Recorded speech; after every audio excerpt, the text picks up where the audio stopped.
Nabisto sa Maynila ang paggawaan umano ng mga peking dokumento tulad ng NBI clearance, titulo ng lupa at maging bill ng kuryente.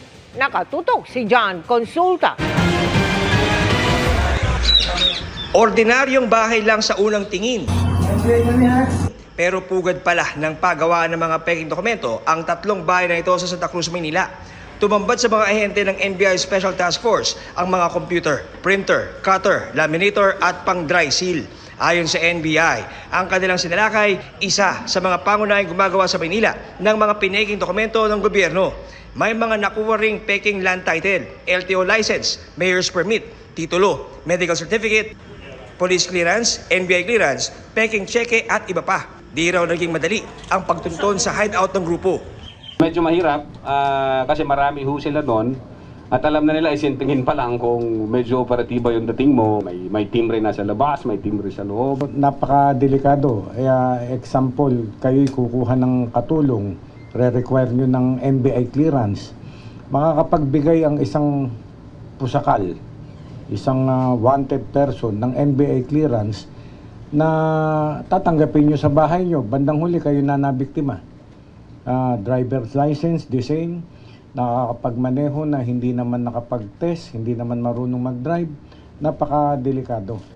Ang nakaagaw pa ng pansin sa mga operatiba, pati electricity bill, pinepeke ng grupo. May nakita pang ang template sa kanilang mga computer.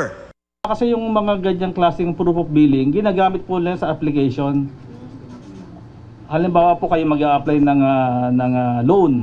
Kung makakakuha po tayo ng mga ganyang fake documents at ipepresenta natin sa mga kumpanya, ano po yan, delikadong bagay.